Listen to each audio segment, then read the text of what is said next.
तो हेलो बच्चों, कैसे हैं आप सब। कार्तिक एज हब में आप सबका स्वागत है। और आज तो हम आपके लिए बहुत ही स्पेशल क्लास लेकर के आए हैं। बस अब तो आप डरने का बहाना छोड़ ही दीजिए, क्योंकि मुझे पता है इस पेपर को कराने के बाद आपके दिमाग से डर का नामो निशान ही मिट जाएगा, क्योंकि मैं आपको इसमें कुछ ऐसा कराने वाला हूं जिसको देखकर आप भी हो जाएंगे हैरान। हाँ दोस्तों, मैं करा रहा हूं आज आपको अर्धवार्षिक परीक्षा 2026-27 के पेपर को सॉल्व कराने जा रहा हूं। और आप सोच रहे होंगे कि सर आप केवल प्रश्न दोगे। नहीं, मैं आपको प्रश्न के साथ उसका उत्तर भी समझाऊंगा और वन शॉट में अर्धवार्षिक पेपर को खत्म करते हैं। आइए चलते हैं। और उन बच्चों को बहुत ही फायदा होने वाला है जो अभी 2026-27 में बोर्ड परीक्षा देंगे। तो इसके लिए कार्तिक एजू हब को सब्सक्राइब करें और आने वाली वीडियो का इंतजार करें। चलिए पहले क्वेश्चन की ओर चलते हैं। अर्धवार्षिक परीक्षा 2026-27 समय रहेगा प्यारे बच्चों 3 घंटे, पूर्णांक है 80 मिनट, 80 नंबर। ओके बच्चों, और निर्धारित पाठ्यक्रम देखिए, रसायन विज्ञान में से 2 चैप्टर आने वाले हैं। रासायनिक अभिक्रिया एवं समीकरण, अम्ल क्षार एवं लवण। जीव विज्ञान में से 2 चैप्टर आने वाले हैं, नियंत्रण एवं समन्वय और जैव प्रक्रम। भौतिक विज्ञान में से 2 चैप्टर आएंगे, प्रकाश परावर्तन तथा अपवर्तन, मानव नेत्र तथा रंगीन संसार। और एक आएगा पर्यावरण में से, और पाठ का नाम है हमारा पर्यावरण। चलिए प्यारे बच्चों, तो जो सबसे पहले क्या होता है, किसी भी एग्जाम में सही विकल्प आते हैं। शुरू के 10 क्वेश्चन आते हैं ऐसे जिनमें से हमें एक सही उत्तर चुनना पड़ता है। तो खंड अ, वस्तुनिष्ठ प्रश्न, सही विकल्प चुनिए। मैग्नीशियम रिबन को जलाने से पहले साफ किया जाता है क्योंकि उसकी सतह पर होती है। बताइए उसकी सतह पर कौन सी परत जमी होती है। मैंने आपको पढ़ाया था। तो उसकी सतह पर परत जमी होती है। जल्दी बताइए क्वेश्चन कमेंट में इसका उत्तर लिखिए। Magnesium chloride, magnesium oxide, magnesium sulphate या मैग्नीशियम नाइट्रेट। तो प्यारे बच्चों इसका सही उत्तर क्या है, मैग्नीशियम ऑक्साइड। ओके बच्चों, आगे चलिए। मैग्नीशियम रिबन की सतह पर मैग्नीशियम ऑक्साइड की परत बन जाती है। इसे हटाने के लिए रिबन को साफ किया जाता है। जब विलयन का पीएच मान 7 से कम होता है तो ऐसे विलयन को क्या कहेंगे, जल्दी कमेंट में लिखिएगा। अगर ऐसे जब जिस विलयन का पीएच मान 7 से कम होगा हम उसे बोलेंगे प्यारे बच्चों अम्लीय। क्या बोलेंगे बच्चों, अम्लीय। चलिए आगे। मनुष्य में भोजन का अधिकतम पाचन किस अंग में होता है, बोलिए जल्दी प्यारे बच्चों। मुख में, अमाशय में, छोटी आंत में, बड़ी आंत में। देखते हैं सबसे पहले कौन इसका उत्तर देगा।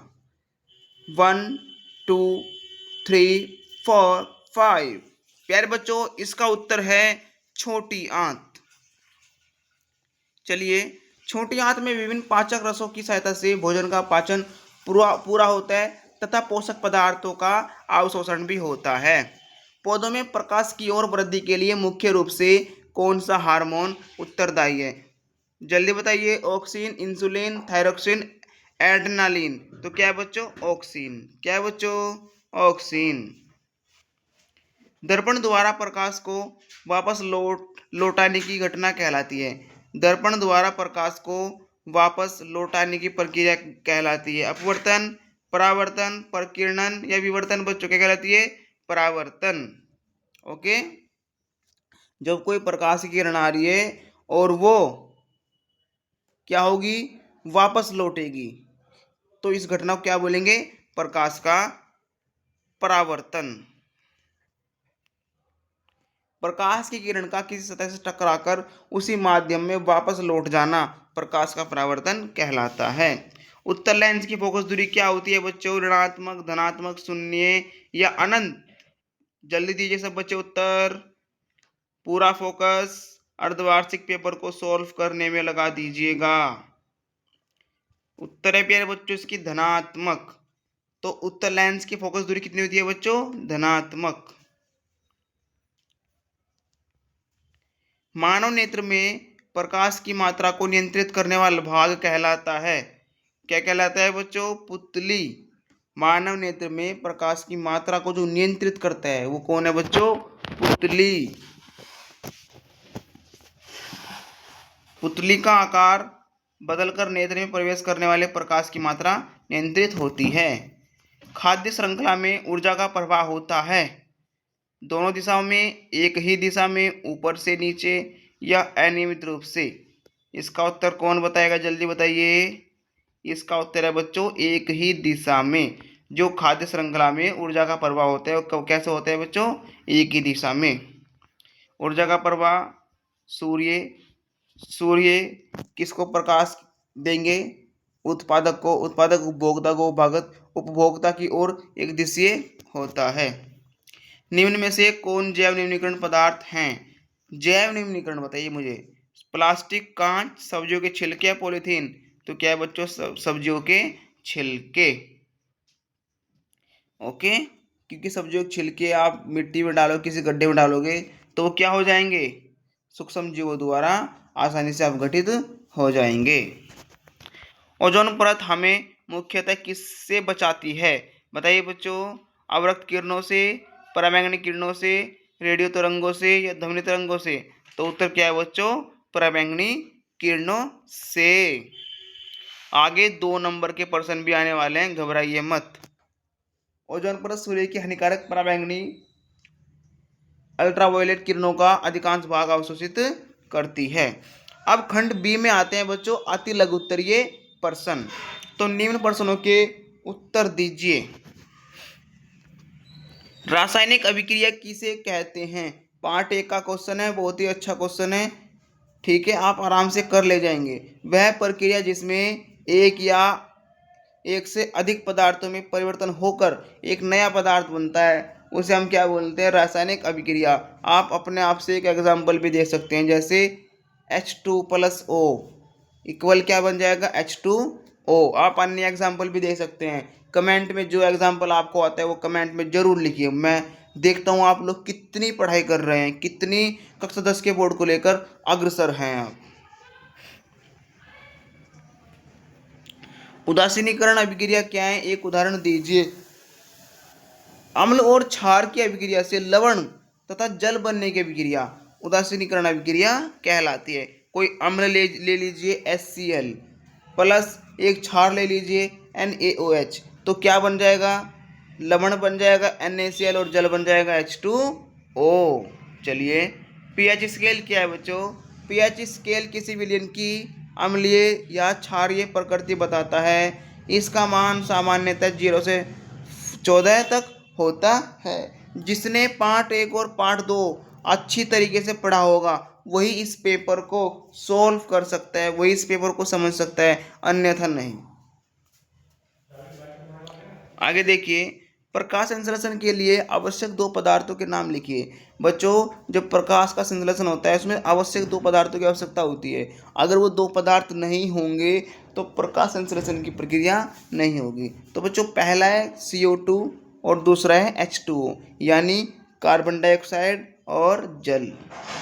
सूर्य का प्रकाश और क्लोरोफिल भी आवश्यक होता है, लेकिन हमको 2 बोला है तो हम 2 बताएंगे।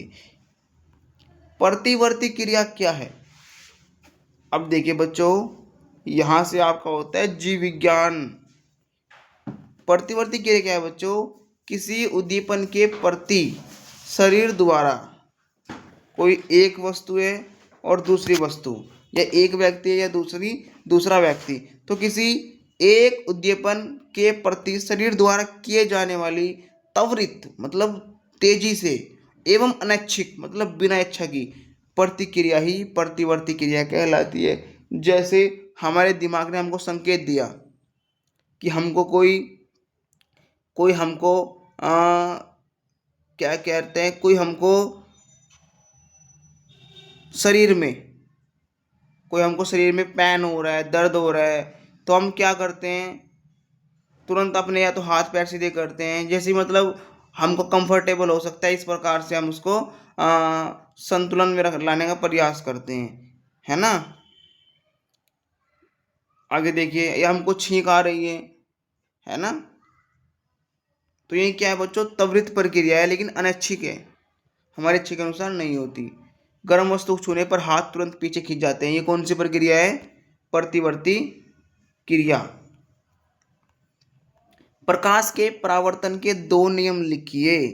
प्यारे बच्चों, प्रकाश के परावर्तन के दो नियम हैं। आपतित किरण, परावर्तित किरण तथा अभिलंब एक ही तल में होते हैं। चुटकियों में याद करो बस अब तो आप लोग। आपतित किरण, परावर्तित किरण तथा अभिलंब एक ही तल में होते हैं। आपतन कोण बराबर होता है परावर्तन कोण। दो नियम खत्म। निकट दृष्टि दोष क्या है बच्चों? निकट दृष्टि दोष, दोष होती है कमी, समस्या, है ना। ये देखो ध्यान से देखना, आसान है बहुत ही। वह दृष्टि दोष जिसमें व्यक्ति निकट की वस्तुओं को स्पष्ट देख सकता है। निकट बोला ना इसने, इसका उल्टा कर दो बस आप लोग। जो व्यक्ति निकट की वस्तुओं को तो स्पष्ट देख सकता है, लेकिन दूर की वस्तुएं स्पष्ट दिखाई नहीं देती, उसे हम क्या बोलते हैं बच्चों? निकट दृष्टि दोष। और इसका हमको इलाज करना है। कैसे होगा? इसका सुधार होता है अवतल लेंस से। क्या होता है बच्चों सुधार इसका? अवतल लेंस से। आगे देखिए, जैव निम्नीकरण पदार्थ किसे कहते हैं? ऐसे पदार्थ जिन्हें सूक्ष्म जीव प्राकृतिक रूप से सरल पदार्थों में अवघटित कर देते हैं। जो मतलब भूमि में या मिट्टी में पदार्थ मिल जाएंगे उन्हें बोलेंगे जैव निम्नीकरण पदार्थ, जैसे कागज, भोजन के अवशेष, सब्जियों के छिलके आदि। अब है आपके 3 नंबर के प्रश्न उत्तर। तो प्यारे बच्चों, पहला प्रश्न है हमारा, रासायनिक समीकरण को संतुलित करना क्यों आवश्यक है? आपको पता है द्रव्यमान संरक्षण के नियम के अनुसार रासायनिक अभिक्रिया में प्रत्येक तत्व के परमाणुओं की संख्या दोनों ओर समान होनी चाहिए, इसलिए समीकरण को संतुलित किया जाता है। जो द्रव्यमान संरक्षण है वो कहता है कि उत्पादक भी और अभिकारक भी, जो उनकी संख्या है परमाणुओं की, वो होनी चाहिए समान, इसलिए समीकरण को संतुलित किया जाता है। ओके बच्चों, जैसे असंतुलित समीकरण देखो, H2 + O2 = H2O, लेकिन संतुलित करना पड़ेगा इनको। क्या करेंगे? 2H2O, 2H2 + O2 क्या बन जाएगा? 2H2O। अम्ल और क्षार में 3 अंतर लिखने बच्चों। अम्ल और क्षार में 3 अंतर समझिएगा। अम्ल बच्चों, अम्ल का स्वाद खट्टा होता है, जबकि जो क्षार का स्वाद कड़वा होता है। कुछ अक्सर कट रहे हैं बच्चों उधर से, मैं माफ़ी चाहूँगा उसके लिए।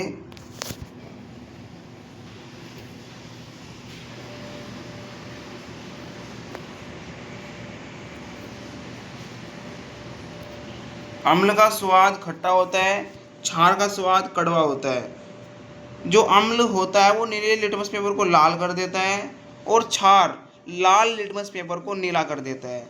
जो आपको अक्सर नहीं दिख रहा है मैं उसको बोल रहा हूँ, क्योंकि ये PDF फॉर्म है थोड़ा। नीले लिटमस पेपर को लाल कर देता है अम्ल, और क्षार लाल लिटमस पेपर को नीला कर देता है। अम्ल का pH मान 7 से कम होता है, जबकि क्षार का pH मान 7 से अधिक होता है।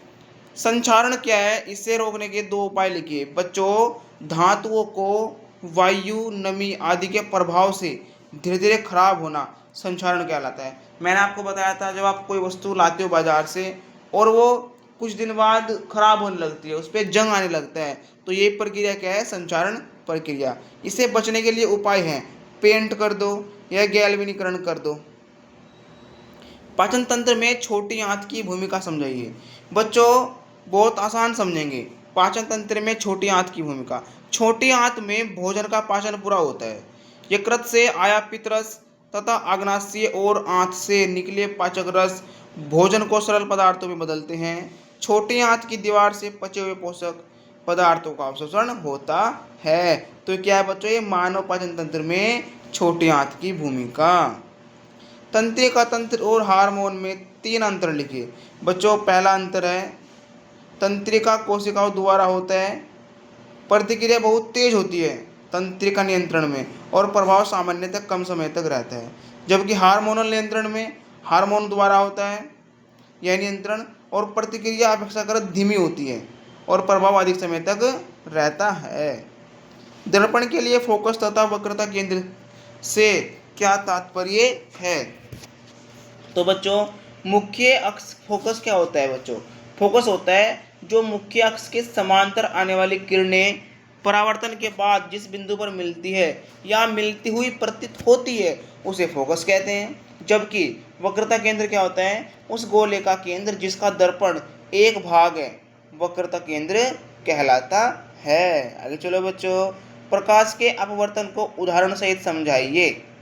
प्रकाश के एक पारदर्शी माध्यम से दूसरे पारदर्शी माध्यम में जाने पर उसकी चाल और दिशा में परिवर्तन को प्रकाश का अपवर्तन कहते हैं। कोई प्रकाश है, प्रकाश के एक पारदर्शी माध्यम से दूसरे पारदर्शी माध्यम में जा रही है, उसकी चाल और दिशा में जो परिवर्तन होगा उसे क्या बोलेंगे? प्रकाश का अपवर्तन।